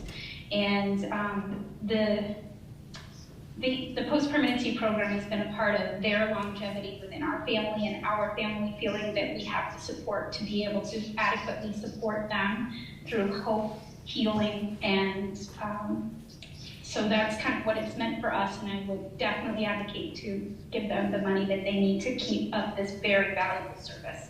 Thank you. Thank you. Okay, up now is Yasmin, and followed on deck by Francis Kessel. Hi, good evening. Yasmin Tweedar. I'm the new Executive Director of Vermont Legal Aid, and I'm joining you from the Northeast Kingdom. I'm grateful to be here today to share VLA's critical work in the realm of human services and the need for increased funding to support our shared interest in increasing access to justice for Vermonters. Our fiscal year 25 request is $1.3 million increase to our base to maintain our legal services. Currently, we have approximately 88 permanent staff and are at risk of losing approximately 9 staff without increased funding. According to the governor's budget, funding remains stagnant. We are grateful for the $650,000 that was added to our base last year, which was necessary to maintain staffing and operations, and we respectfully ask that this amount remain in the base. However, in fiscal year 25, due to further increases to costs in healthcare, operations, and inflation, VLA now requires an additional $550,000 to maintain staff and operations. In addition, two of our projects in crucial areas, including eviction and foreclosure prevention, are at risk of termination. Due to increased demand for legal assistance in the realm of housing, our funding is being depleted much sooner than anticipated. Based on our projections, VLA would need approximately $730,000 to maintain these projects so that these services and resources remain available to keep Vermonters housed. Without adequate funding, the absence of legal services in these crucial areas will only exacerbate an already devastating housing crisis in our state and come at an even greater price to the state. It's cheaper to fund homelessness prevention than to pay for homelessness. To the extent human services work is important, we are necessary to help solve problems with housing, where people have representation. We forge quicker pathways to solutions, which help ease the burden on our courts, and keeping people housed leads to greater family stability and community safety. Funding legal services is not the better choice in the work the legislature funds. It's a part of the choice. If we have ongoing funding, we act as a partner for the service work community partners are doing, and funding legal services expands access to justice, empowering our communities and shifting. Thank you. Okay, Francis Kissel is up now, and followed on deck by Catherine Titus.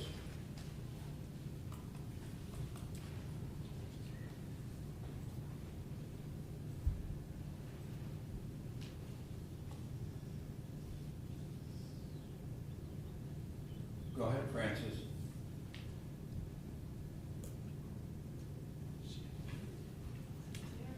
They maybe have some technical difficulties. Something's changing. He doesn't have audio yet. Can I keep the audio?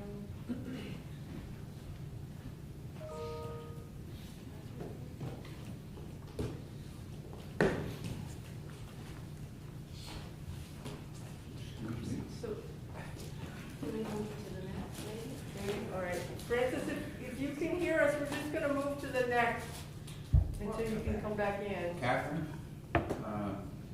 is she, Catherine Titus? is she on? One second, yes.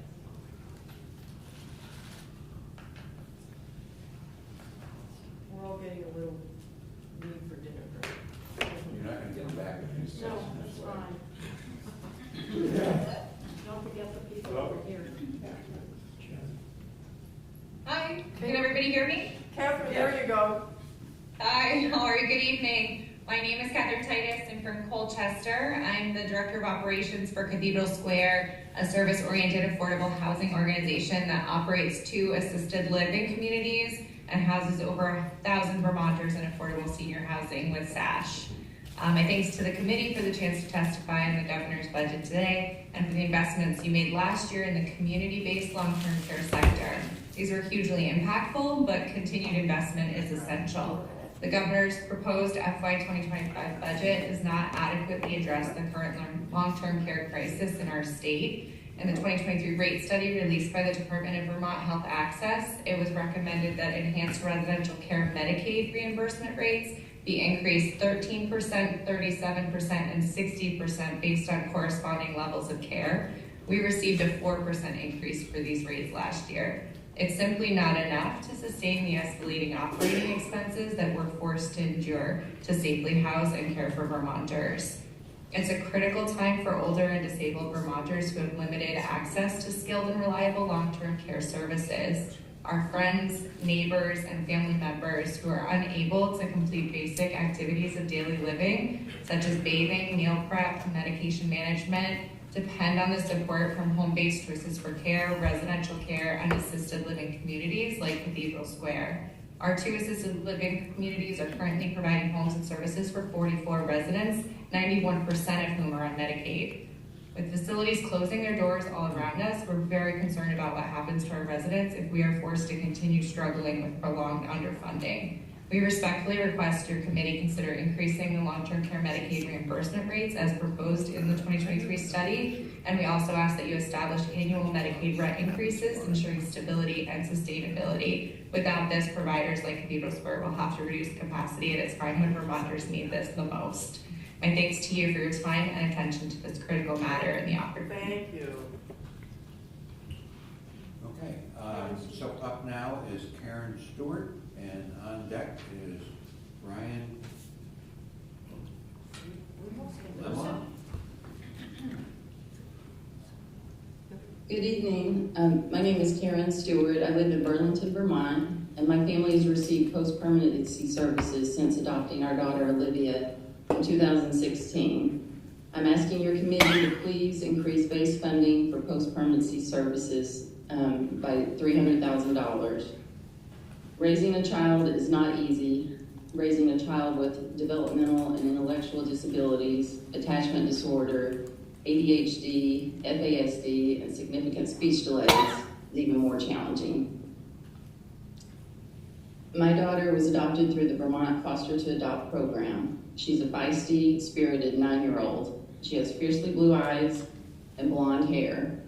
Her birth family has struggled with generational poverty and substance use and abuse. Despite her intellectual and behavioral challenges, my daughter is healthy, happy, and progressing as a second grader and a caring community member. I attribute the successes of our family to the post-permanency services that we've received. Post-permanency has taught me how to view my daughter through a trauma lens. It's helped my daughter and me to bond despite attachment disorder and developmental trauma. And it's linked me to critical services like early childhood development assessments, speech therapy, family therapy, and at-home personal care services. It's also coached me through complicated IEPs at school and through the annual visits with her birth mother that were agreed upon in our PACA, or post-adoption contract agreement.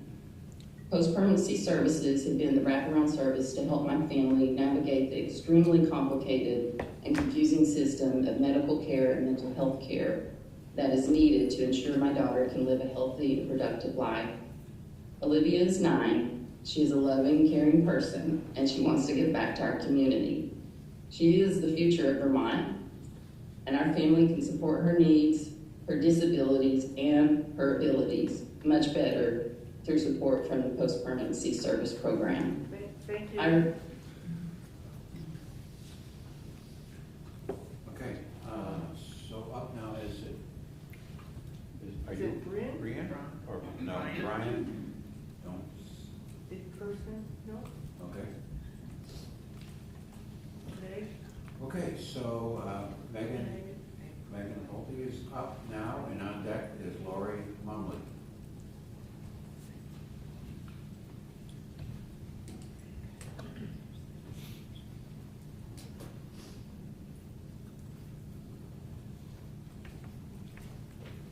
There she is. Hello, thank you. My name's Meg Polite, and I'm the Policy Director for the Vermont chapter of the Alzheimer's Association. Older Vermonters with dementia are some of our most vulnerable and require access to services that have been perpetually underfunded. This has resulted in our inability to keep up with inflation, offer competitive wages, and reduced resources for Vermonters living at home with dementia. By 2025, the number of Vermonters with dementia is projected to be 17,000, an astounding 30.8% increase from 2020. In 2022, Vermont's unpaid family caregivers provided more than 28 million hours of care. The $250,000 dementia respite grant has not seen any increase in more than 2 decades. Further, $50,000 a year is now taken to pay for licenses for T-Care. This leaves only $200,000 to meet the needs of those struggling to care for a loved one with dementia. I'm asking you to please increase the dementia respite grant to $500,000 a year. I'm also asking you to fully implement the increases outlined in the 2023 DIVA's rate study report for home-based choices for care and enhanced residential care services. These programs provide services to our lowest income older Vermonters who require nursing home level of care at home. The report recommended 13 to 60% increases in rates for ERC, and last year they received only 4%. It also recommended a 51% increase in at-home direct choices for care services, and they received 15%. It's imperative we complete the work outlined by the DEVA rate study this year. Thank you for the investments you did make to the long-term care sector last year, including fully funding the ACCS and adult day rates. Unfortunately, this sector remains in jeopardy. In the last year, we lost 192 assisted living and residential care home beds, and 1 home health agency is in the process of closing. Increasing rates is essential to attract and offer competitive compensation to staff caring for some of our most vulnerable. I'm asking you to help by increasing the dementia respite grant to $500,000 and fully implementing the rate study increases for our choices for care home-based services. Thank you. Thank you. Okay, Lori's up next, and on deck is Barbara Edelman. Hi, thanks for having me. My name is Lori Mumley. I am a single mom of 2 from Shelburne, Vermont, retired from the state. I am asking that the budget be amended to include $10.82 million towards implementing the 3 pilot planning grant projects outlined in Act 186, as well as an annual funding pipeline to develop service supporting housing for adults with IDD and moderate to high support needs. My son Joey is autistic. He struggles with behavioral challenges, including compulsive behaviors, sensory issues, a complete and utter lack of safety awareness, and a need for assistance with all activities of daily living. He requires 24/7 supervision and is functionally nonverbal, making him particularly vulnerable. He's currently in a residential educational placement in New Hampshire. He's absolutely thriving there, but ages out in May. Vermont doesn't have appropriate housing for him, so his team and I are looking out of state for another out-of-state placement. Over the years, since about 2005, I've volunteered my time to work on a number of state-level advisory boards, committees, work groups, all had recommendations to address housing this population. Every single time, every single committee, we were told there was no money. Every single year, money goes towards housing. And we've heard testimony tonight that the homeless population gets money, criminals being released from jail, substance abusers, new Americans, victims of domestic violence all get money regularly. I wouldn't say that they don't need housing, they do. But as a society, I believe and always have that we need to house our most vulnerable population first. And I'm out of time, so thank you for listening to me. Thank you. Thank you.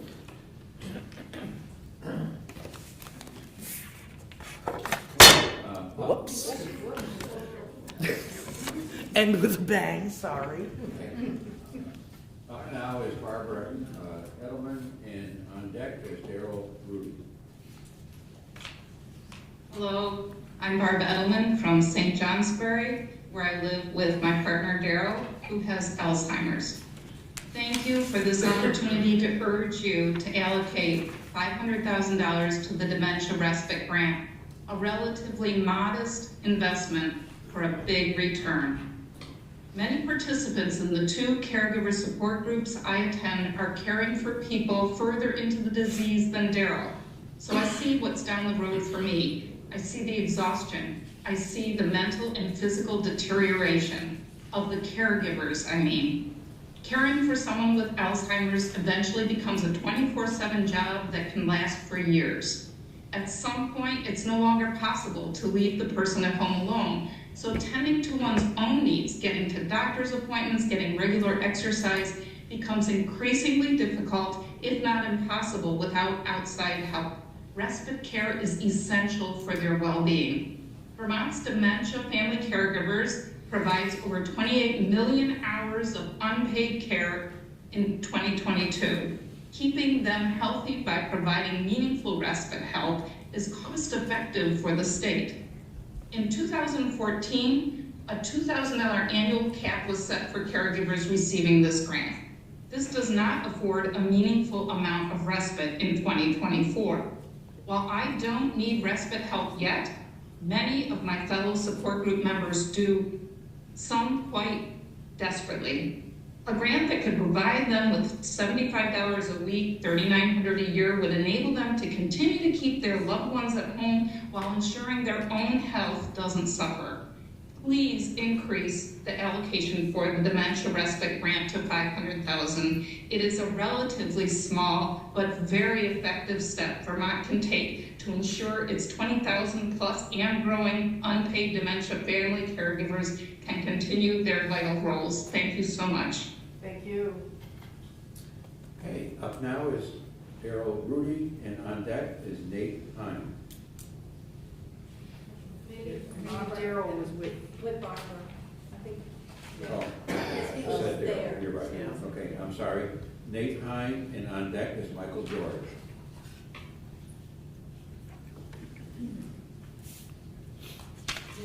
Nate is not here. Oh. There's Daryl. Oh, Daryl. There's Daryl. Okay.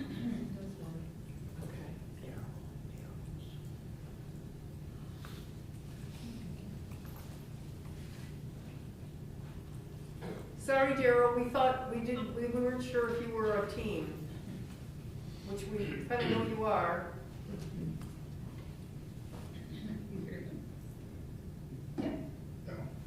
Well, my name is Daryl Rudy. I'm here to share why Vermont should allocate $500,000 to the Dementia Respite Grant. Like more than 13,000 other Vermonters over the age of 65, I have Alzheimer's. I live in St. Johnsbury with my partner Barb, whom you just heard. I want to spend the rest of my life with her and in our home. In Vermont, there are over 20,000 unpaid dementia family caregivers like Barb. All of them are dealing with a disease that is long and complex. They are at greater risk for anxiety, depression, and poor quality of life than caregivers of people with other conditions. 35.4% of Vermont's dementia caregivers report depression. This is among the highest percent in the nation. 61.5% have one or more chronic health conditions, a number that also is above the national average. Expanding the dementia respite program is imperative if we want Vermonters with dementia to be able to age in place and if we want their caregivers to remain healthy. While I'm still functioning, I know that Barb will have a heavy load as my disease progresses. Frankly, I'm speaking to you today because I don't want my condition to put Barb's health at risk. Please increase the Dementia Respite Grant allocation of $500,000 so that Barb and thousands of other dementia family caregivers can continue to care for their loved ones at home. Thank you so much. Thank you. Okay, up now is Michael George, and on deck is Sam Lincoln. Yes.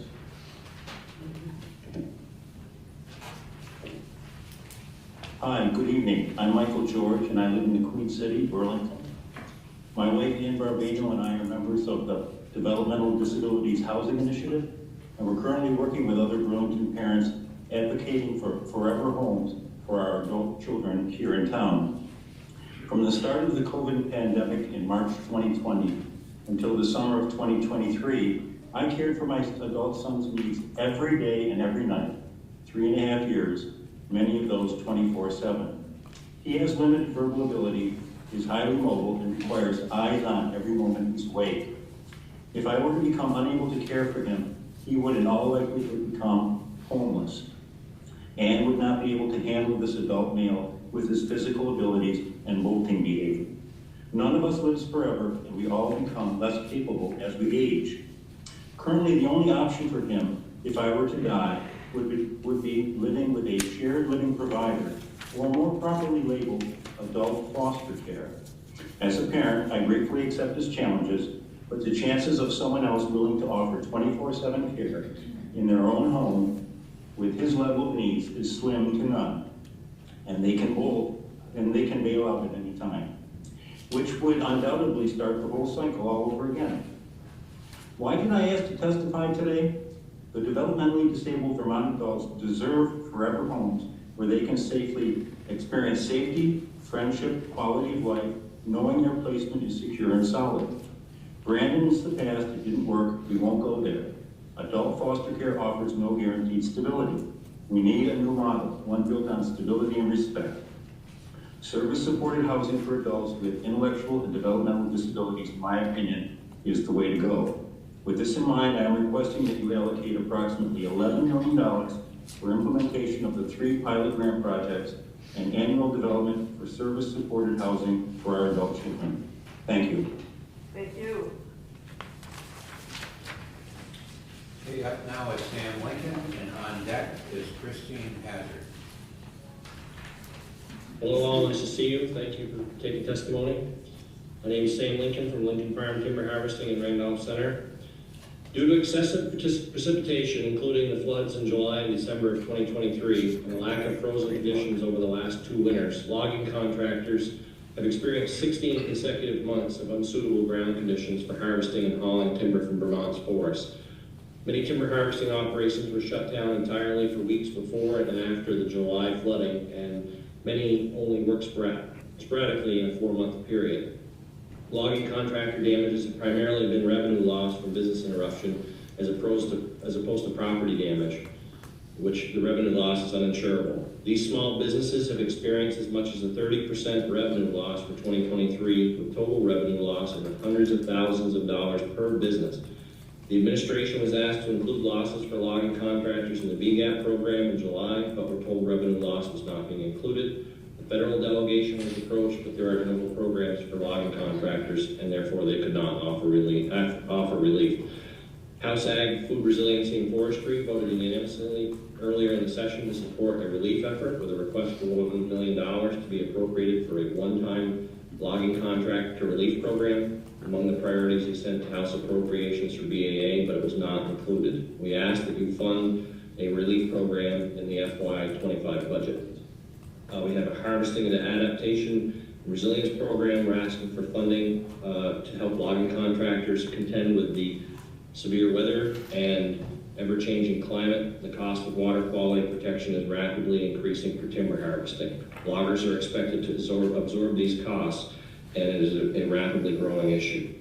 H1 624 is in the House Ag and Forestry Committee right now, and it would provide payments to logging contractors for specific materials and practices that can be utilized. We ask that that be funded in the FY25 budget once the bill moves forward. Thank you. Okay, Christine Hazard is up now, and on deck is Deanna Jones.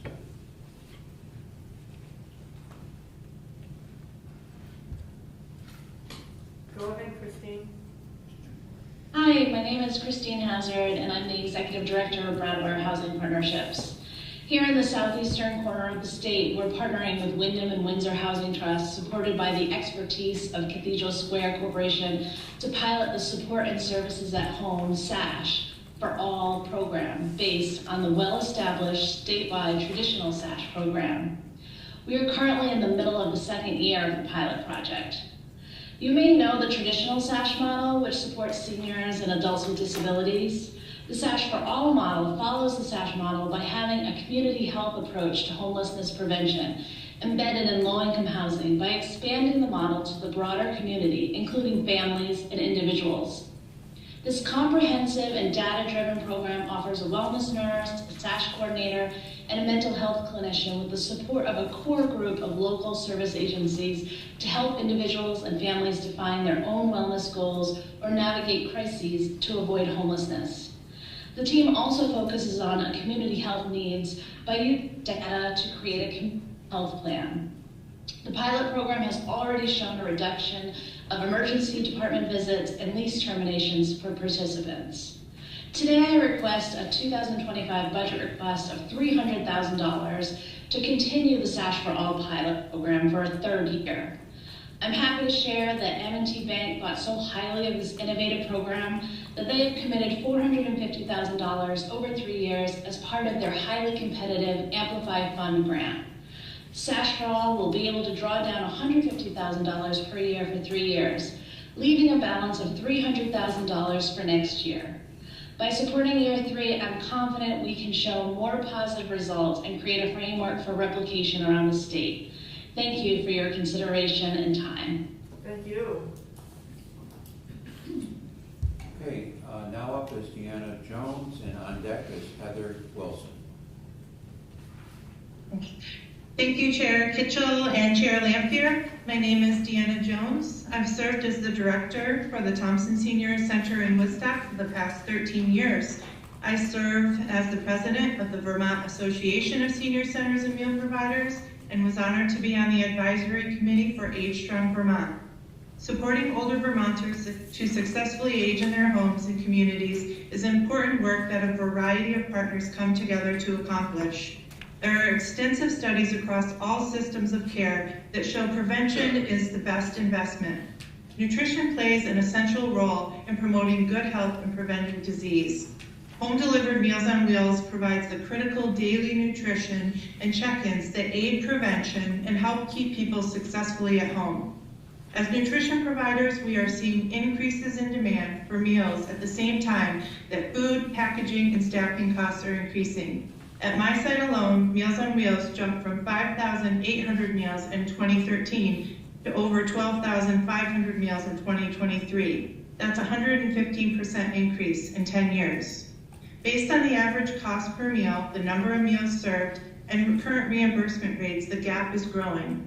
AAAs and small community meal sites can no longer fill this through local fundraising.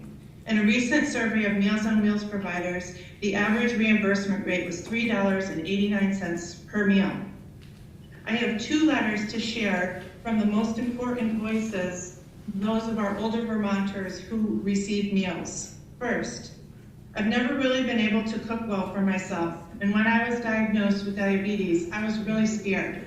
But I talk with the chef at the senior center every month. He knows what helps me. My doctor is happy and I'm healthier than I've been in many years. Our support over the past several years is deeply appreciated. It has allowed me to continue living independently in my home. I'm now approaching my 99th birthday and have decided it's time to move to an assisted living. I could not have made it this far without you. In closing, I ask you to please support the total $3 million requested for meals. Help us deliver this essential prevention program that reduces hospital visits and keeps people in their homes. Thank you. Thank you.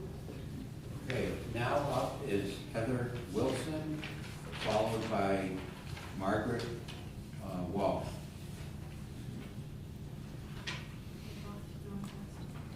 Good evening. My name is Heather Wilson. I live and work in St. Albans. I'm here to speak on behalf of the designated and specialized service agencies across the state of Vermont. We are seeking a 6.5% Medicaid rate increase for our organizations, $14.6 million from the general fund. I want to send a thank you from Northwestern Counseling and Support Services. The legislature provided our system of care a Medicaid rate increase and one-time funds for tuition assistance and loan repayment. These investments were very appreciated and have helped us to reduce turnover from 34% to 22%. It is important that we continue to invest in our organization serving children, adults, individuals with developmental disabilities, and individuals with substance use disorders. We have to address the cost of our system, salaries, insurance, operating costs, in order to ensure services remain for all Vermonters. A workforce that often feels fragile strives to respond to the high level of mental health needs. This may be a child dealing with thoughts of suicide and engaging in self-harming behavior, a child with complex psychiatric issues spending a significant amount of time in the emergency department while they wait a year for residential treatment, or a child with autism spectrum disorder whose services are suddenly stopped due to lack of funding. High acuity and workplace stressors on staff can be unrelenting. The administrative paperwork burden is huge, and we are consistently told that the available salaries are inadequate for their life and do not recognize their educational investments and professional licenses. Last year, we struggled to retain qualified staff, feeling disillusioned by an underfunded and overburdened system. We can do better. To support Vermont, we need to adequately fund our designated and specialized service agencies. A Medicaid rate increase of 6.5% is necessary to keep our services going and our community strong. Thank you for your time and consideration. You're welcome. Thank you. Okay, now up is Margaret Walsh. Hello, and thank you for the opportunity to testify this evening. My name is Margaret Walsh, and I'm the director of the Parent-Child Center of Northwestern Counseling and Support Services in St. Albans, and the mother of a brand new 5-month-old baby girl. I am here today to request an increase in base funding for the Parent-Child Center Integrated Grant by $721,945 to cover health insurance cost increase and support PCCN administration. I've worked for the Parent-Child Center of NCSS for over 10 years and strongly believe in the upstream prevention and early intervention services we provide. I've witnessed firsthand how high-quality early childhood experiences can yield long-term positive outcomes for families, which in turn creates a healthier Vermont. All 15 parent-child centers are committed to delivering on our 8 core services, whether it's supporting a child with complex medical needs, helping a family access child care, or providing support in the prenatal and postpartum period. Families have options. As a new mother, I am feeling the concept of it takes a village more than ever, and I'm keenly aware that the most supportive village is one that offers a multi-generational, community-based approach. By supporting our ask, we are recognizing the importance and value of providing families with critical programs during the earliest years of their child's development. In order to continue to provide statewide essential services for families with young children in Vermont, we must have a strong parent-child center network that provides adequate and competitive benefits to the staff who deliver these necessary services. That's why we are asking for an increase in base funding for the PCC Integrated Grant for network administration to ensure we are aligned with Act 150 and to cover health insurance cost increases. Thank you so much for the opportunity to testify before your committee today. Thank you. I think we're at the end of our list. However, there was at least one that had some technical issues, and I don't know if Francis Kissel is still there, and if he is, maybe he can unmute and join us. Oh, he is. Where's she?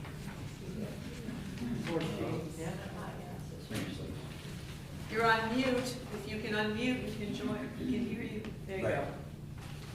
Okay, Francis?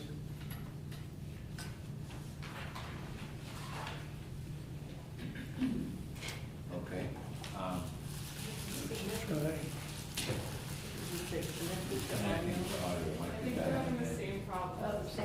Same problem. So can Francis hear us? Yes. So Francis, if you can't connect, you can submit your testimony to our committee, and we will get it that way, and we promise we'll read it. I think we're done. All right. Well, You want to close the interview? I think we can close the hearing. We can go offline. Thank everybody for coming and staying in there so late. I was starting to fade and saying who's going to Thank you. Yeah. Thank you for dinner. Thank you, Terry.